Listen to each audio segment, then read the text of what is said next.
So President Biden, just so the American people understand, they're doing this, the Biden administration, unilaterally. They're extending these protections, Title IX, to cover gender identity, correct? Unilaterally. Is that even legal in your mind, that they can take what's a law and extend it to other individuals without an act of Congress? Well, they're prioritizing gender identity over biological sex. And we're talking about sports, where there is a physiological difference between men and women.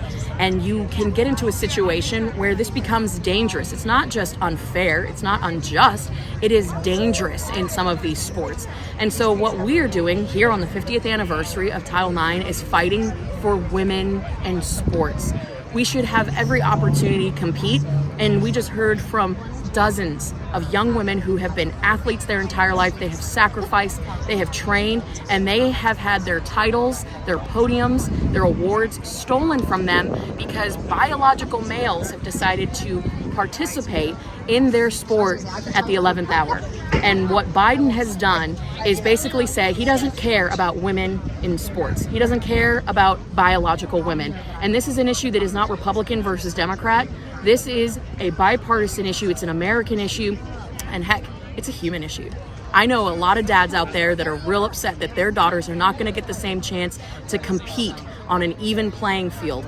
And that's a slap in the face to every single parent and every single female athlete that's out there. Caitlyn Jenner, a Republican, Yes. has been outspoken about this Yes. issue, saying pretty much what you're saying about biological men competing in women's sports.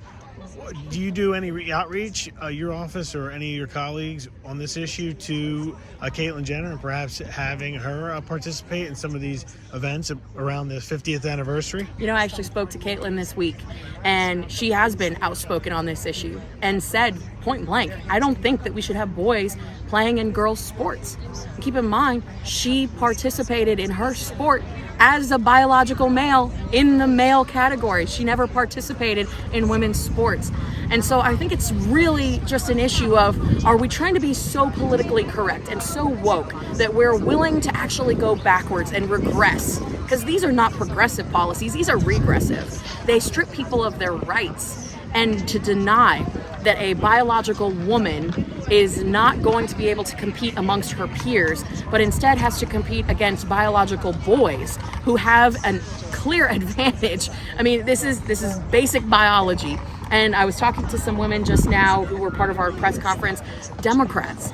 They don't share all the same policy positions as us, but even they're here standing up for women's sports because they recognize that this is unfair, it's unjust, and quite frankly, it is such a slap in the face. It is just, it's the antithesis of what our country's about.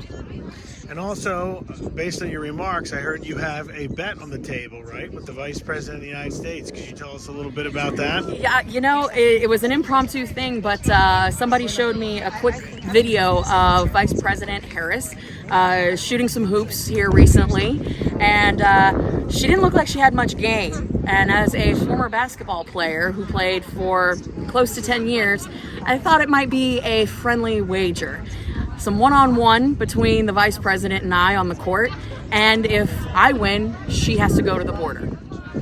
All right. And I heard something about a person here maybe delivering a message. Yes. Is that right? Personally to the vice president? Yes. Apparently, one of the reporters has said that she'll be at the White House tomorrow for a press briefing and is going to ask the vice president herself if she'll take me up on the challenge. So at the very least, we'll be able to have some fun, but more than that, we'll be able to have an honest conversation about women's sports, and then maybe even take it a step further after I win and she has to take a trip to the border.